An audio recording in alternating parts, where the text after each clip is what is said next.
ओम गुरुर्ब्रह्मा गुरुर्विष्णु गुरुर्देव महेश्वरः गुरुर्साक्षात् परं ब्रह्म तस्मै श्री गुरुवे नमः। अखंडमंडलाकारं व्याप्तं येन चराचरं तत्पदं दर्शितं येन तस्मै श्री गुरुवे नमः। कृष्णाय वासुदेवाय हरे परमात्मने प्रणतः क्लेशनाशाय श्रीगोविन्दाय नमो नमः। वसुदेवसुतं देवं कंसचाणूरमर्दनं देवकी परमानन्दं श्रीकृष्णं वन्दे जगद्गुरुं। भगवान की परम अहेतु कृपा से प्रत्येक माह के 25 तारीख को यहाँ पर भगवान की गुणानुवाद चर्चा सत्संग आध्यात्म चर्चा होता है और आसपास से सभी संत महानुभाव का चरण पड़ता है और हम लोगों की जीवन को कृतार्थ करने के लिए संत समागम हो रहा है। देखो, हमारे देश में जो तीर्थ जितने भी हैं, प्रयागराज, क्योंकि मानस में प्रयागराज की बहुत बड़ी महिमा का वर्णन आया। तीर्थ राज पुण्य देखो प्रयागा, निरखत जन्म कोटि अग भागा।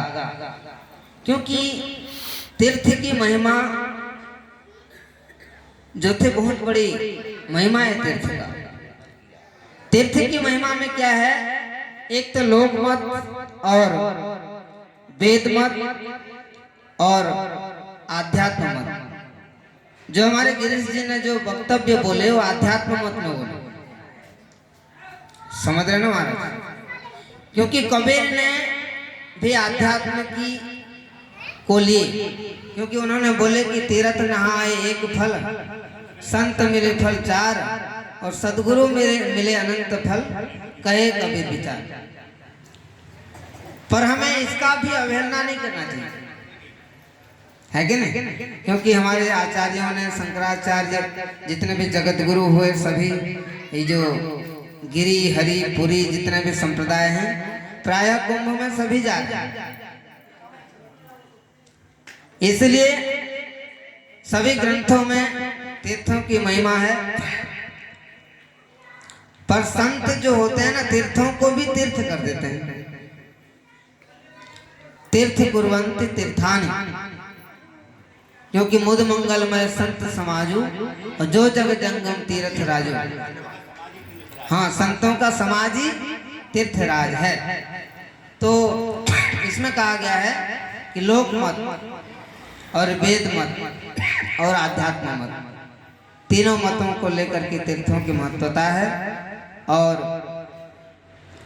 सभी को जाना चाहिए। कुंभ में स्नान करना चाहिए, हाँ, आनंद लेना चाहिए, है ना? संतों की दर्शन तो होता है आंखों से। तो गीता में एक श्लोक आया, तो कम समय है, 10 मिनट है, जो आज एक चर्चा चल रहा था, जासु हंस उपजहि बहुनाना संभव विष्णु विरंची भगवाना, ये प्रसंग आया था। तो गीता में एक श्लोक आया, ममे वांसो जीवलोके जीव भूतः सनातन मनः शिष्ट इंद्रियाणि प्रकृति स्थानी कर्षति। महाराज, ऐसे तो हम सब भगवान के ही अंश हैं। आप लोग रामायण में भी पढ़ते हो सब, ईश्वर अंश जीव अविनाशी, चेतन, अमल, सहज, सुख राशि। अपने आप को सुख की राशि कैसे अनुभूति कर सकते हैं आप? सुख राशि हम तभी हो सकते हैं जब हम निरंतर सत्संग, चर्चा, भगवान की गुणानुवाद, कथा, कीर्तन श्रवण करें। महाराज, सुख की राशि, क्योंकि आनंद का समुद्र क्या है? सत्संग है। सुखी मीन जे नीर अगाधा और जिमि हरि शरणन एको बाधा। सब व्याधा, सब टेंशन, सब समस्याओं का समाधान केवल एक सत्संग है। तो अपना जीवन को कृतार्थ करने के लिए और आनंद प्रदान करने के लिए केवल सत्संग ही मुख्य है। तो जीव दुखी क्यों है? दुखी इसलिए है कि उसमें जड़ चेतन का जो गांठ पड़ा हुआ है। सामान्य व्यक्ति क्या है ना महाराज, कि उसको संबंध विच्छेद नहीं कर पाता है ना। संबंध विच्छेद अति आवश्यक है जीवन में, कि कौन सा जड़ है, कौन सा चेतन है। जड़ चेतन ग्रंथि पड़ी गई, यद्यपि मिसा छूटत कठिनाई। और सत्संग से इसका बोध हो जाता है कि मैं तो आत्म स्वरूप हूँ। मरता क्या है? शरीर का नाश होता है। आत्मा न जायते म्रियते वा कदाचित त्रायं भुक्त्वा वा भविता न भूयः अजो नित्य शाश्वतो अयं पुराणो न हन्यते हन्यमाने शरीरे। ये शरीर का विनाश होने के बाद भी जो है आत्मा का कभी विनाश नहीं होता। मैं आत्म स्वरूप की अनुभूति करना,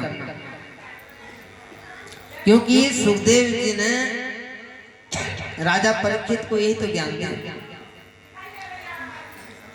सामान्य व्यक्ति की मृत्यु होता है महाराज, है कि नहीं? तो नाम रखा गया अमर सिंह, और अमर सिंह को मरघट पर ले जा रहे हैं।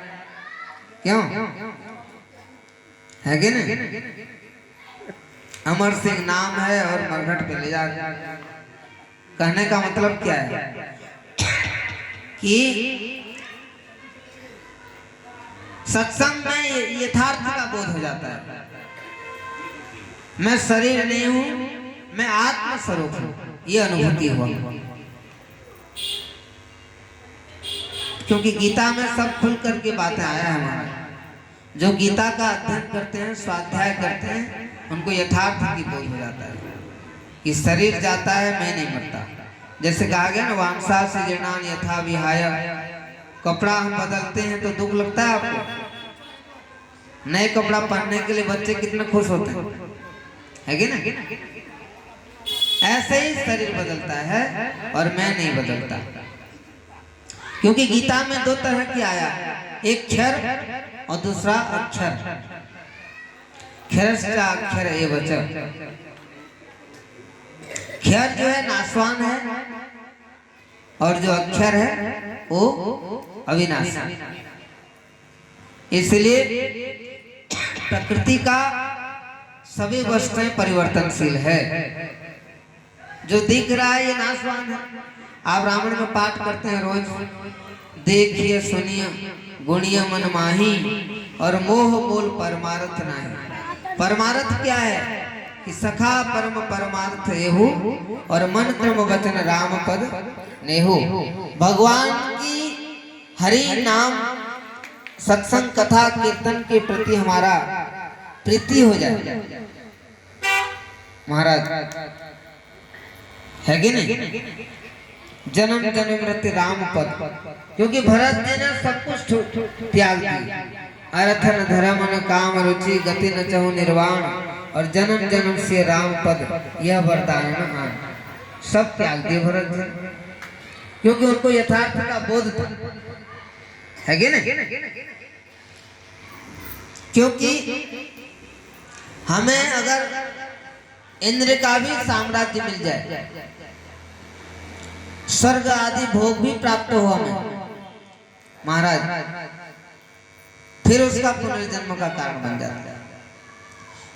क्योंकि आसक्ति जितना बढ़ता जाता है उसका, और आसक्ति का कारण ही है जो हमारा पुनर्जन्म होता है। क्योंकि गीता में साफ भगवान कहते हैं कि मामोपेत्य तु कौन्तेय पुनर्जन्म न विद्यते, मुझे प्राप्त हो जाने के बाद पार्थ पुनर्जन्म उसका कभी नहीं होता। अन्यथा जिस गेहूं को आप भूंज लो आग में, उसका दोबारा अंकुरण नहीं हो सकता है। होता है? नहीं हो सकता। जैसे गेहूं को भूंजने के बाद दोबारा अंकुरित नहीं होता, ऐसे ही मानस में सूत्र आया, धर्म ते विरति योग ते ज्ञाना, और ज्ञान मोक्ष प्रद वेद बखाना। इसलिए ज्ञान को सर्वोपरि माना जाता है। गीता में नहीं ज्ञानेन सदृशम पवित्रमिह विद्यते, ज्ञान के समान पवित्र कुछ भी नहीं है। पर वो ज्ञान यथार्थ का बोध, आत्मज्ञान का अनुभूति हो जाए, और जीवन का यही महत्व है। और सत्संग की का फल ही आत्मज्ञान है, और आत्मज्ञान प्राप्त के बाद उसका पुनर्जन्म कभी नहीं होता। ज्यादा समय न लेते हुए अपने वाणी को विराम देते हैं। ओम सर्वे भवन्तु सुखिनः, सर्वे सन्तु निरामयाः, सर्वे भद्राणि पश्यन्तु मा कश्चित् दुःखभाग् भवेत्। ओम शांति शांति शांति।